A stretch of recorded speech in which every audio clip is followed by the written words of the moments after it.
All right. Hello, Planistas, and welcome to the latest edition of the Progressive Leadership Alliance of Nevada Action Fund, or Plan Actions. What's the Tea After Dark? I keep forgetting why we say that, but it's still cute. A podcast where we talk about what's going on in Nevada, government, local news, pop culture, and now we're at the beautiful, brand new West Las Vegas Library. My name is Laura Martin. I am the Executive Director of Plan Action and happy to be here today with our guest, my State Senator Dina Neal, representing the best Senate District 4 that encompasses historic West Las Vegas. And with the elections coming up soon, today we'll talk about elections and being a legislator. Welcome, Senator Neal. How are you doing today? I'm good. Good. It's good to be on. Of course. Do you want to take a second to introduce yourself? So I'm Senator Dina Neal. I represent Senate District 4. I have started that district in 2020, but I've been in the legislature for 15 years now. So I started my first election was in 2010, and then got into the assembly in 2011, where then I was the first African-American female to ever be elected into the state assembly, which was crazy. And now I'm here 15 years later trying to figure out my life. Yay, me too. So we're going to have some silly questions to break the ice, okay? Right. What is your most controversial, non-serious opinion? Ooh. Probably how I feel about K-pop versus Hindi movies. Ooh, nice. I didn't know that about you. Okay. What was the last song you listened to? I listened to a reggaeton song that literally was about, like, uplifting. I don't know. It's like a whole mix. I can't describe it. I kind of stumbled upon it, but it was my whole morning. What was the last thing that really made you laugh? Oh, that's a very good question. I don't remember what really made me laugh. Probably some goofy, the NAACP Image Awards with the introduction by the comedic actor where he was like talking about Nicki Minaj and he was like, let's pray. Let's pray for Nicki Minaj. Like, that had me laughing. I was like, that's probably the best. Well, let me ask you one more question too, because last Black History Month you gave us a little scare. So how are you now? How are you feeling? I'm actually really good. I was 1 year on February 18th, and I went to the doctor last week, and everything is actually perfect. It's like, don't second guess God. It's what the message was. If he's going to do it, he's going to do it right, and he's going to complete it. Good. I'm so happy. We're all so happy to hear that. So, you've been representing Senate District 4 since 2020 and Assembly District 7? 7 since 2011. What made you decide to run for office initially? We were heading into economic crisis, and I thought I had ideas that could help the state. And then Moose Arbery was termed. He had been there for 26 years.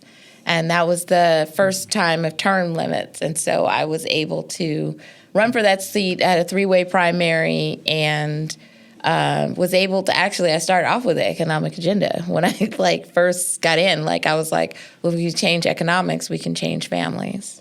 Yeah. So we just did a big training. We trained about 58 candidates, first-time candidates running for office, and everyone had their own approach to running. Some people need a little work, but some people have it really going on. So what was your approach when you first started running for office? Oh, my God.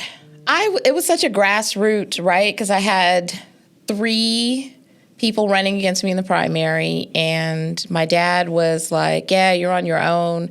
I had $5,000. I had T-shirts, walk cards, and I had some really good tennis shoes. And so I did a lot of grassroots work. I went everywhere. I was like, if barbershop, can I put my cards in your barbershop? Can I put my cards in, put them at the front of the church? Back then, churches weren't telling you, don't put a card on the windshield. So I walked churches on Sunday because sometimes you can never get into every single church, you'd spend a year. And so I put cards on there. We walked the neighborhoods 3 times. So we did 3 rounds into the district, try to make sure that we were going to hit every corner. I didn't care what was going on. I was just like, let me pop in and see if you'll talk to me. Because I had to really, like, people knew my dad, but they didn't know me, right? So I had to get street cred, which took a while. And who's your dad? Oh, Senator Joe Neal. I'm sorry. For all the voters it's Senator Joe Neal. He was the first African-American male to be in the state Senate in 1972, which is when I was born. And then he was there for 32 years. And so he passed away in 2020, which is when I won his exact Senate seat, which were the exact boundaries of his seat. And so there we are. But he was like, you're on your own. He worked, at the time I had Joe Mackey as one of my poll sites. He worked the poll site on the primary day. But other than that, he was like, go out there, find your way. Yes. Well, you obviously did because you won. But is there any advice looking back now, like something you wish you had known to do or knew about that you would give to advice to new candidates now? Clothing. It's a very touchy subject, right? Clothing, because sometimes, you don't have any money for clothes. I didn't have any money for clothes. I was a single mom, 2 kids. I honestly was just like, I don't know what I'm supposed to look like. I didn't want to look like an old church lady. And I wanted to look my age, but then also looking your age is a problem, right? So I went thrift store hunting, and I found stuff that I could mix and match and then create what I want it to look like. Because you have to look professional. I know that, I'm past the Crown Act and now everybody's like wants to wear their natural hair. And I'm totally down with natural hair, but make it neat. Yeah, if you're going to do it, just make it neat, right? Make it nice. That's what I would say, because people judge you on appearance. Yeah. Regardless of whether you want to be judged on appearance or not, they judge you on appearance. They look you up from top to down. Older people look you up from top to down. And be authentic. If you're going to put a message on your walk card, it should be the thing that you hope that you're going to try to do. You can be aspirational, but don't be so aspirational the people are like, how are you going to pull that off? Because you shouldn't do that, right? And you should also understand the role that you're going into so that you know how to tailor it. I see a lot of legislators where I'm like, that's actually a city job. Like, that's a city council action. So the better way to phrase that is saying, I will collaborate with the city to do this thing, but don't make the mistake. Understand your role. And a lot of people are traveling blind, so I just say study, right? It's nothing wrong with studying what you're going to do. Do you remember in 2015 when the legislature flipped and a couple of new legislators were upset because they had to move to Carson? Yeah. So, you have to know what office you are running for, or you're going to be in for some surprises. Yeah, it was a very painful Yes. So you've run for the first time. You've been reelected multiple times. Tell us what kind of process you go through to decide what BDRs, because you're limited. You don't have unlimited BDRs. So what process do you go through to decide? So on the assembly side, I had 10, but you don't get all 10 at once. You get 8, and then really you don't get them until after your election. So when first time running, you don't even see your BDR list until November, and that's when you're on the speed rail to turn in your stuff. So it's good to know what you want to do before November and have at least some of your details together that you want to do, because then in February you get 2 more. On the Senate, we had 20, which was unusual for me because I had spent so much time in the House. But know what you want to do based on the constituent base that you have. What I try to do is a blend between community and maybe big change things that I wanted to do. And some things I failed at, but I always try to figure out, like, what is really the core problem that I believe in, that I really think I can come to the table and talk about or research and then present that issue. And sometimes if you don't have the right makeup. I mean, I know people say, like, all Dems are equal, but that's a lie. So you can bring a policy and it be an all-Dem house and not all Ds get behind it. So try to get a sense of, like, what it is that you really want to do, which you really won't find out until you're in the building who's for it and who's against it. But if a well-researched presentation usually can sway your members to support you on an issue. That's what I say. Come up with your thing, knowing that in November, that's when they'll say, turn them all in. And some people are like, I haven't even worked on anything because I've been campaigning. So find the time in the madness. Think about top 6 right now and then plan it out. Do you ever feel like you get some ideas while you're canvassing? I know I've heard from like Chris G, a lot of her bill ideas came from knocking door to door and people, telling her what keeps them up at night. Yeah, that and just listening, reading, constantly reading, not just the news, but other things, right? Like people post stuff and then, and then when you're deeply embedded, I guess, in government, you see what's not working. And then you figure out, is this something I can tweak? Is this something I can change? Like the performance of the county on an issue, right? Because in the legislature, we can dictate what a county and city does. They try to push back on that, right? And just my next question. Because they think they're their own people. Kingdom. Yeah. So I was going to ask about Windsor Park, or some people call it Winslow Park. That was an amazing amount of work that you did. It was almost like an audit. You were taking it back to microfiche, like old articles. Can you explain to people why that was such a huge fight? And of course, you can give a little context too, in case not everyone is familiar. So for the old neighborhood, it's Winslow, right? So if you've grown up as an African-American person, R's are not always in words. So Windsor is the official name.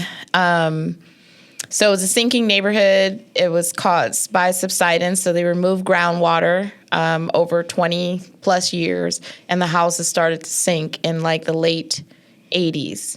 And they were left. There was a partial remedy. It's the best way to explain it. It was a partial remedy. And so the 93 families that I ended up taking on were the 93 that remained in the neighborhood in pretty much dilapidated homes that had suffered for almost 50 years of just being in a neighborhood that had subsidence with cracked streets, cracked sidewalks, broken walls. And the fight was because the city themselves, they didn't want to fix it, right? So we worked with them 2019, 2020. We went to them, and they weren't interested. And I think this is one part of the story that I haven't ever told was when we started at the time, they were trying to do this development on the other side of Greater Faith, the church. And the residents were like, listen, how is it that you can build like a 60,000 square foot warehouse, but you can't build an 1,800 square foot home, right? Like, make it make sense logically. But it was a political choice on what they wanted to do. And I remember sitting in a meeting, going to the city, and that was at the time when Dylan Goldberg was there, and we were in a meeting with Pamela Goins-Brown, and they presented this map where they basically were telling me that you're fighting over land that is not Windsor. And I was like, so we're trying to rewrite history? Because I was like, I have the original map. And I was like, I don't know what this is, but here's the map. Like, here's the original map. And you are building on Winslow Park. Like, but that was the first message that they were willing to rewrite history for their own purpose and their own narrative. And it got worse from there. Because literally from that point, then it just became straight up opposition, right? So if you saw the documentary, you saw the members sitting in the city council with the no signs, and that was them going against the planning meeting where they were going to approve this warehouse. And then that became the Windsor Park Commerce, where they were supposed to design the building based on the name of the neighborhood and then make sure that it was heat resilient and these shrubs and all these other things. But then after that, they pretty much were like, yeah, but we're not trying to participate in the remedy and moving this. And that's when I brought the bill. Like, I didn't know I was going to bring the bill. Like, I think I was pushed politically to bring the bill. And I think I was just so mad that I was like, you know what? I'm tired of going back and forth, because they'll have me going back and forth for years if I keep arguing with them, and I'm not going to win that way. So I brought the bill. They didn't know I was bringing the bill. And then they called and were just like, well, we didn't know you were bringing the bill. And I was like, because I didn't need your permission. I was like, and then that's when I called Pamela Goins Brown and I said, you know, since your dad had worked on this, right? Because I was giving credit to Theron Goins. I was just like, you could co-present. And she was like, I have to think about that. And then I think 3 days later, that news story hit in the RJ that I had I bought a house actually for $20,000. And I was like, who that? Where is it? Because I didn't know you could purchase a house for $20,000, and it must be like a super shack. But they took an error in my C&E and then flipped it and said, oh, she must have and I was like, this is trash, right? And so that's when it happened, and it continued. And then one thing I've never put out there, I've shared internally, I had Syria as my my legislative assistant, when I brought that bill. And Syria had been in the building for a long time, old Latina. She was Mo Dennis's LA. And I had put the documents together in chronological order. They were in the office talking to her, and I had just decided to come up early from lunch because I chaired, and I was like, well, let me check on this. And I got in there, all of my stuff was messed up. It was not in chronological order. I was like, how? And so I went into the room with another person. Syria was in the office because we needed to figure out committee. And I literally sat in there with another secretary from Revenue and put them in order. I sat in the room and put them in order while a North Las Vegas rep paced back and forth watching us while I was doing it. Because I was like, if I can't tell this story in chronological order, the story won't get told right. It'll be messed up. The power is in the lineage of this. Mm-hmm. And so nobody knows that they distracted her to the point where she messed up the entire documents. And I had to go in there and put them together myself. Wow. And so by the time I got into that hearing, right, I was heated, right? I chaired the meeting. And then what really pushed it, because Senator Spearman was on that committee with me, is when they put the Black city staff to come to the table and tell us that this was something they chose for themselves and that the city was not at fault. And I was like, I literally was like, did we just play the Black card up in here and have this Black girl come in here and tell a Black chair and Senator Spearman that what we believe to be true is not true because it came from a Black person? I think that's when I lost it in the hearing. I think that's when I went viral, and I just flipped out in the hearing because they were willing once again to rewrite the narrative and the truth. And they ran around the building telling other people, oh, they chose to stay there. They didn't want to move. We gave them the option to move in 97. They didn't want to move. They brought this on themselves. That was what they were spinning around, and started to hear it from other white lobbyists that were in the building, why are you fighting for them if they chose to stay there? And that's when I realized that I was fighting a group of people who not only disrespected those families, they didn't care about them. They were willing to say anything to defeat me and to change public opinion in the bill to see if I could lose the vote. And I just said, I refuse. I don't know how I got it done, but people cried seeing that story, but they were on the complete opposite side of it. What do you think made it successful? Because we do have a governor who is a little more friendly toward Donald Trump than you, maybe, but he did sign your bill. What do you think was, Senator Kekeffer.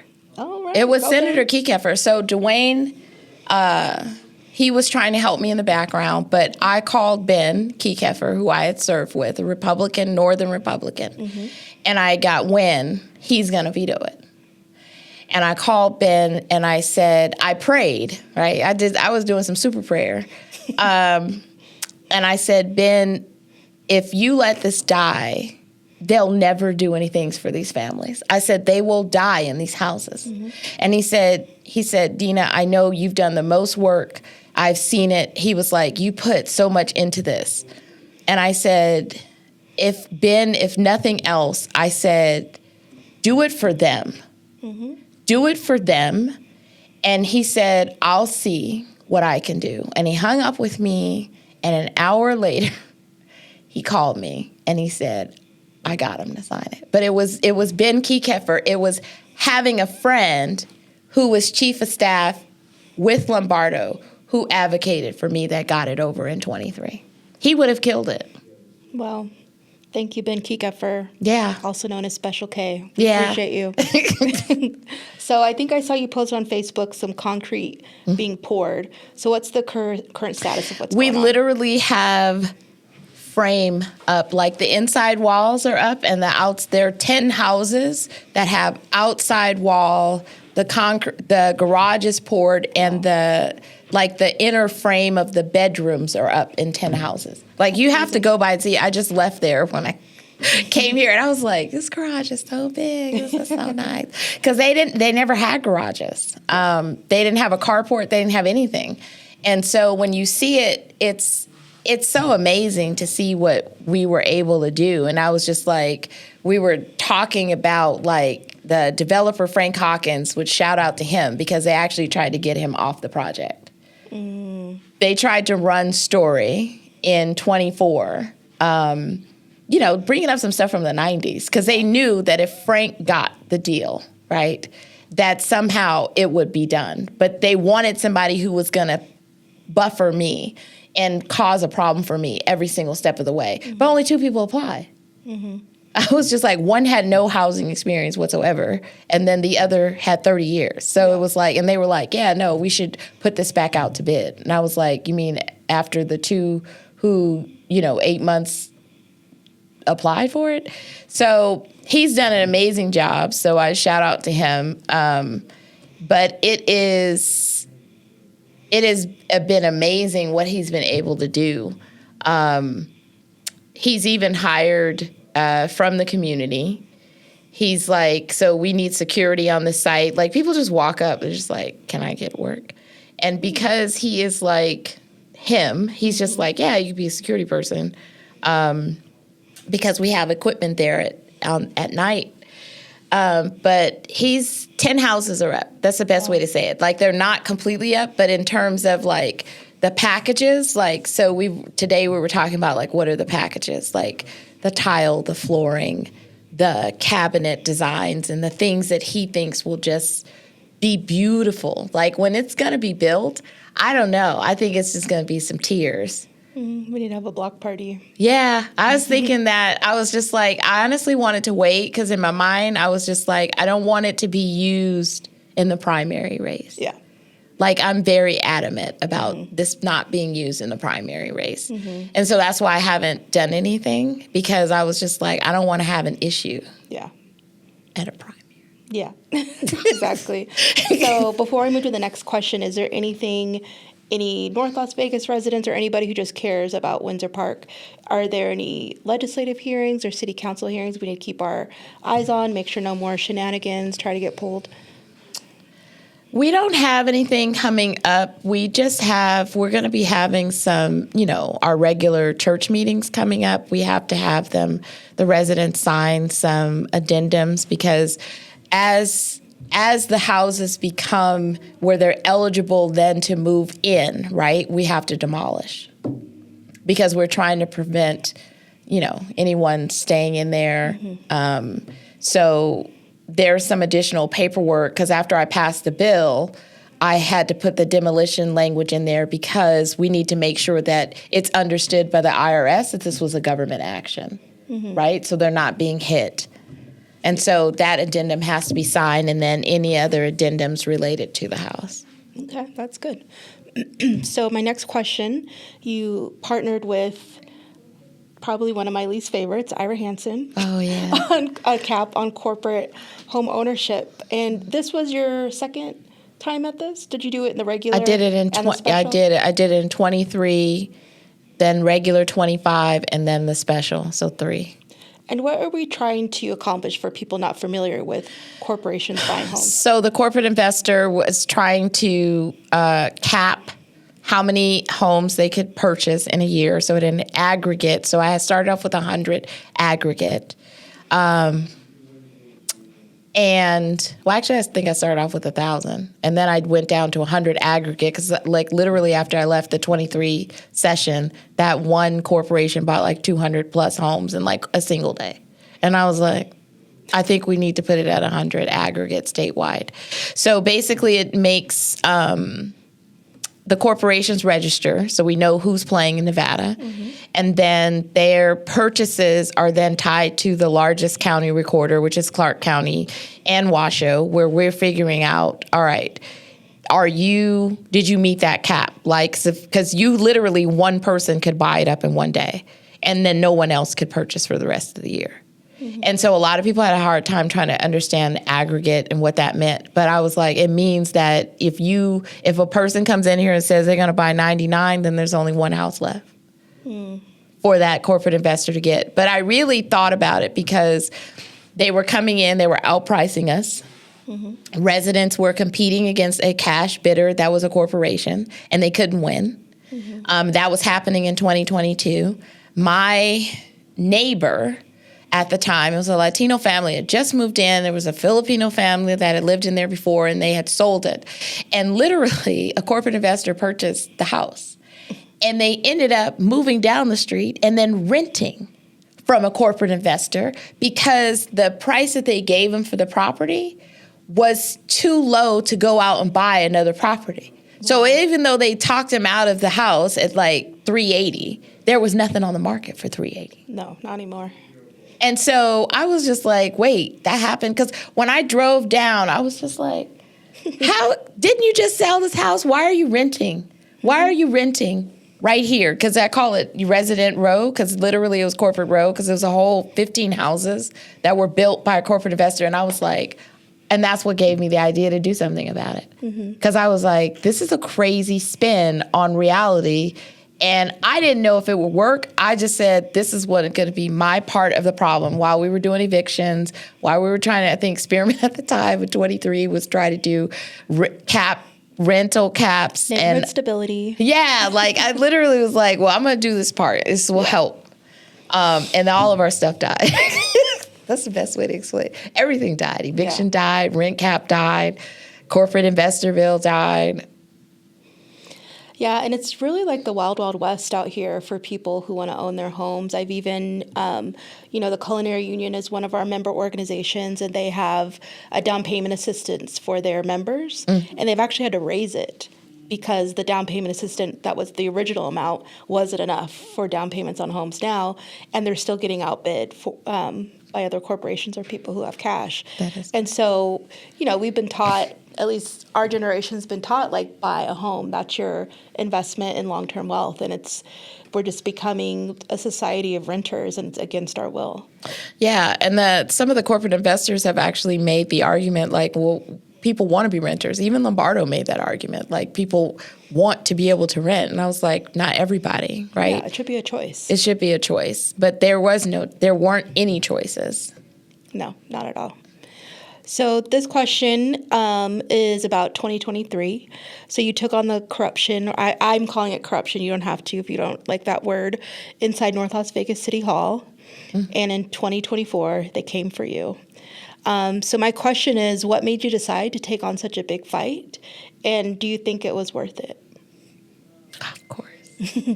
Yeah, it was always worth it to take on a fight where I think, this is my opinion, right, that I feel people have lost their way, right, where they're using government to hurt people rather than do right by people. North Las Vegas created a clique where they thought they were all powerful and they could do whatever they wanted and to whoever they wanted. And no one had anything to say about it. And it was the craziest thing to me because they actually had no remorse. I think that was what bothered me more, was that they literally had no remorse.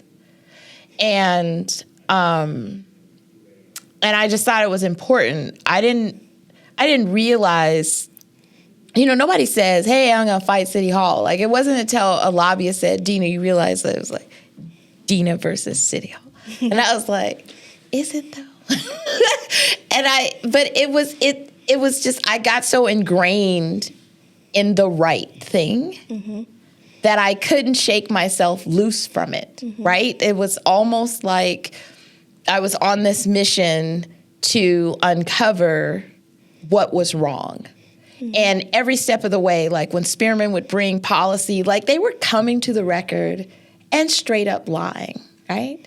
So when I had brought the bill, when I put in language in her bill over the city clerk, and I was like, because I really believed that, I was like, you're influencing the city clerk in a way that I think is inappropriate. So I put a wall. I was like, literally, it was like putting a legislative wall between her and then making a strong fiduciary duty so that she would be bound under her own set of duty and not influenced by the city manager. And they were livid. I remember because Claire Thomas came and testified. That was another one of those viral moments. She spoke from the dais, and she was like, this is my friend, this is a Black woman. And I was like, this isn't about race. This is about behavior. This has nothing, if that's the case, then you're saying that basically I'm coming after like a Black mayor. I'm not coming after her. I'm coming after her behavior. I'm coming after the fact that she is giving a pass to this kind of stuff and willingly turning a blind eye, or actually covertly supporting that behavior. And I didn't realize how deeply embedded, right, she was in it until Spearman's race. She stole practically every idea that Spearman had and then duplicated it. Then when the PAC story came out from Eric Neuenberg, right, at the Indy, where they had put a political PAC together, she put the most money in, $16,000 to run these negative, crazy mailers against me. And it was Scott Black, Isaac Barone, and Pamela Goins-Brown who put this money into this PAC, to basically the first one that you had on your page where they ran the RJ like story and had my face like a monkey. The second one, they compared me to Trump. The third, then they did this FBI stuff. And I didn't even realize that level of crazy. And then what's so wild about it is that when I was able to get like the public records, this is how wicked this is. Like, they had a plan after I filed. So as soon as I filed, they had the first hit in the paper. Then, if you remember, it was like April 4th, it was April 1st. So I had the public record. It was April 1st. Sebelius contacted them for a story. The POI is like, oh, I need to share this with Ryan Juden. I need to share this. And then he had first CC'd Mayor Goins, Ryan Juden. I think he may have something special that he could add to this story. So then on the 3rd, there's an email chain where he's like sharing Sebelius information saying you should talk to him. April 4th, goddamn story drops on Channel 13. Wow. Talking about this internal information about how I had helped this Black police officer, and that I somehow had this relationship with him. And what's so crazy is that and I ended up writing a whole story to the editor-in-chief and to Sebelius in an email, and like laid it out in chronological order. I said, the thing that you missed was, here's your story, Channel 13, on the Black police officer who is suing the city of North Las Vegas for retaliation and disparate treatment, and who is currently in federal court, who literally just won his summary judgment. But here is the first story where you wrote it about the Black police officer suing the city. What you're failing to say is that in the middle of his pending trial, you're putting pieces of his deposition in the newspaper. You don't want to talk about that. And then I said, but while you're saying how I got involved in internal problems, I said, here is the legislative record from 2019 when I was on the assembly, and here is the taxation hearing where the city of North Las Vegas was brought in because they ran a fake academy for $400,000. It's on tape. And they said, the accountant for the city said, we never had an academy. So where did you spend that money? Where did that $400,000 go if you didn't have an academy? Because you bought guns, you bought laptops, and you bought cars for an academy that didn't exist. And I was told, you are looking like you're coming for the police. And I was like, I'm not coming for the police. I'm coming for transparency. They turned in records which proved that, because I was just like, I don't know where you're spending, because I was just like, and they sent in raw accounting records. And so every year they had a responsibility to turn in their More Cops money. Every year they turn it into the legislature. And from 2016 to 2019, none of that was reported. I remember that, yeah. And I was just like, so I put that in the email. Why don't you watch this video? I'll start the tape from where you should watch, where the entire committee asked questions, and this was uploaded into the legislative record. And this recruiter that happened to then become a whistleblower is a part of this lawsuit. And he was the first Black recruiter for the city, for the police. And I was just like, how dare you? Right? They started digging into my personal life. They were like, oh, she used to date him. I was just like, where? Yeah. Where? Because he got a girlfriend. Where? And I'm not a side chick. So where? So I was just, that's what I'm saying. This is the level of debauchery that they will go to shut you down. And I think for me, physically, I was just like, I'm not going to let you do that to me. I'm also not going to fold because you're doing this to me. Because most people would buckle under that pressure, and I wouldn't. I just wouldn't. I stayed prayed up. I said, the truth will come out. God is real. God is going to fix this. He will destroy my enemies, and he will make sure that the truth comes out. And I just had to keep fighting for the truth. And they were trying to bury it and bury me. And that's what got me on the mission. Yeah. Because I don't think anybody publicly knows this. Like, at the time, our senior legal counsel, I had her to put in a request to the city. And when I say, like, they refused, senior legal counsel, to give information. And she told me, she said, if they're willing to commit perjury on the record, what do you think is going to happen when you go home? She said, I'm afraid for you when you go home. And that was 2020, and we were hitting COVID. And she was like, I am genuinely afraid for you. And of course, I was just like, I thought it was, Denzel, like King Kong ain't got shit on me, right? Yes. I was just like, this is literally what, I was crazy. That's the best way to explain it. Because I was fearless. Because I was just like, what are they going to do? And she was like, I don't know. She was like, I don't know. She was like, all I can tell you is that I'm worried, and I've been in this building for 30 years, and I've never said those kinds of statements. And people don't know, right? Because it's hard to talk about how other political figures have tried to hurt you. Because you seem like you're complaining because it's a Black woman. And you're just like, yeah, but that Black woman was heartless. And that Black woman, along with a Latino male and Scott Black and the city manager and the city attorney, came for me. Like, I was just like, there's no ethics rule on putting someone's deposition in the newspaper and then trying to use it against them, and you're in an open trial. That's not a rule. And I was like, am I missing that? Do we need to make that a rule? Because in that article, they didn't just try to come for him, they tried to come for his own daughter.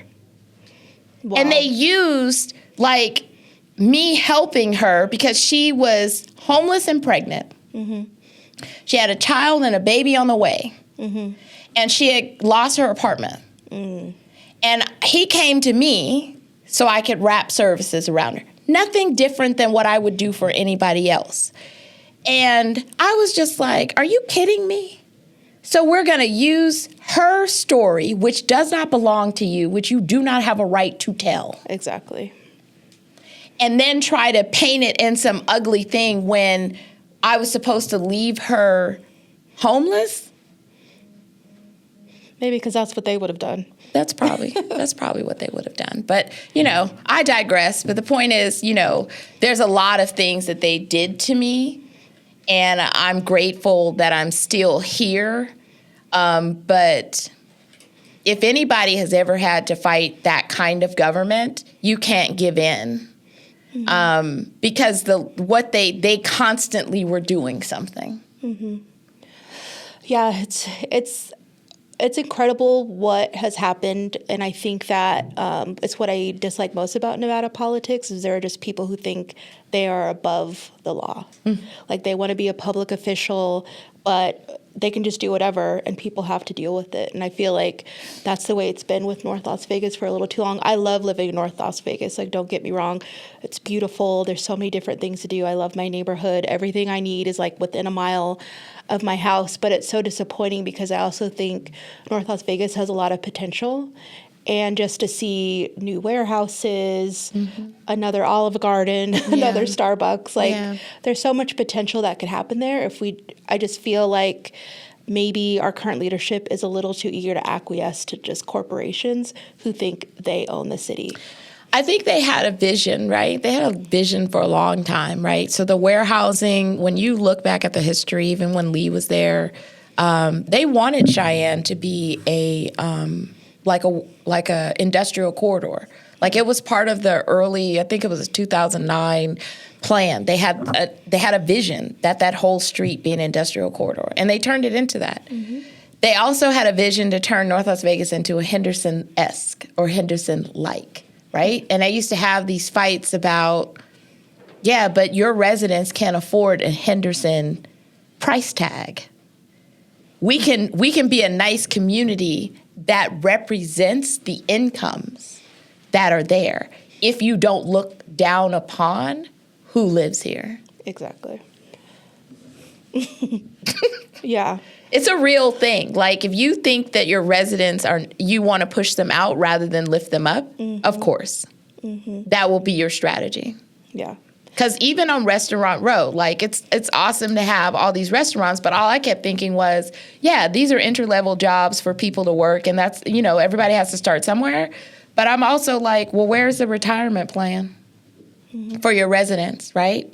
Where's the pension where we know that they're going to survive beyond this? Because I see most people, I'll see a 45-year-old still at the window at Jack in the Box. Do I want that to be their future? Absolutely not. But you have to and there are questions on, do you value the life of who lives here? Because when I see what I want for them, I see something totally different. And they should have the capacity to blossom and grow within the space. And they've never answered the question on who works in the warehouses. That's a good question. What residents work in the warehouse? Where they at? Because I've never seen them host a job fair. Where'd they come from? Very interesting. Well, I have one more question. This is the most important question. Since you are my senator, what can we do to stop construction on Lake Mead and MLK? That is such a real question. Because it's breaking my heart. It's been going on. It's been going on forever. So that is actually City of Las Vegas. So that's Chandra Summers Armstrong. Okay, I'll hit her up. Yeah, that's Ward 5. It has gotten worse. Like, you can't even get to the business anymore. So I think the first thing is treat this street the same way you would treat the other streets that you do construction around the valley, which is there's an ingress and egress where you should be able to get to and from the businesses rather than killing the businesses. Mm-hmm. When are you going to complete the street? Because you seem to have repaved the same 2 sections for at least 2-3 years now. Mm-hmm. So when is the date of completion? Pushing them on that. And if there is going to be another year, then you need to create these pathways so that people can get to and from the businesses. So you can't even get to Nevada Partners, right? You'd have to go off-road. Yeah, you have to go like all the way around and then come back up and then get there. So when you think about the students that have to get to work, I saw a mom who was coming from the Circle Park area in Vegas Heights, and she had to take her stroller, push it over the heavy concrete, push it up to try to get over to Doolittle. And I was just like, you didn't get what? I was just like, what is going on and why is this even in existence? There's no walkability where normally if you were on like Sahara or Flamingo, they would have like this kind of pathway, even if it's dirt, where you can move between streets. Mm-hmm. They don't even have that. Mm-mm. That's what I would do. I would go to the next city council meeting. Oh, well. Yeah. Because it's a lot. Yeah. And we have a brunch coming up on April 11th at Nevada Partners. And you might not be able to get there. So don't say that. Did you know I'm retiring from Plan? Yes, I know. But what I'm saying to you is hit Chandra up now and saying there is no way to even get in Nevada Partners. And when we think about the Westside, you know, what used to be the old 7 Cs, poor thing. How is that impacting their business, Exactly. right? When you talk about business impact, like it's significant, right? Whatever foot traffic or cars that were going there on Friday, Saturday night, or on Wednesday. Or Sunday isn't Zion right Yeah, there? but you can't get there. Yeah. So, because it's literally blocked. We'll work on it. I love Chandra. She's my favorite council person in the city of Las Vegas. I'm not dissing any other city. So thank you again for spending time with us. I know that you are a wanted woman because you are a great senator, a great organizer, great communicator, but thank you for taking the time to be with Plan. And I know you're so happy your name is not on a ballot right now, so you have the time. You know, but thank you. Yeah, thank you. I feel kind of jealous. I'm watching everybody, and I'm like, maybe I should be doing just a little extra right now. Oh, but I do want to bring up one thing because I feel like Plan has to get involved in this, and it's actually, I think it's tonight or is it tomorrow? The CCSD, and I'm gonna send you this facilities plan. They're going to be closing schools over the next 3 to 4 years. So they have decided that old schools they can't continue to repair old schools, and that is too expensive. Wow. So I got the facilities plan on Friday from Brad Keating. I'll share it with you because they're supposed to be having a work session. Okay. And so it's pretty serious, right? Because they're talking about merging students into other schools. That are probably already overcrowded, right? Right, like class size isn't even in a conversation. But it's really about facility equity. And they're saying they can't go to a bond. And, you know, politically, I believe that, right? Because we don't want to fund CCSD and its weirdness. So that's where I'm going to put it right there. All right. Thank you for putting on that radar. And thank you to everyone who is tuning in to What's the Tea After Dark with Plan Action. Please follow us on social media at Plan Action NV. There are 2 N's because someone is holding our other username hostage. And keep a lookout for the next episode. Thank you again, Senator Neal. Oh, thank you.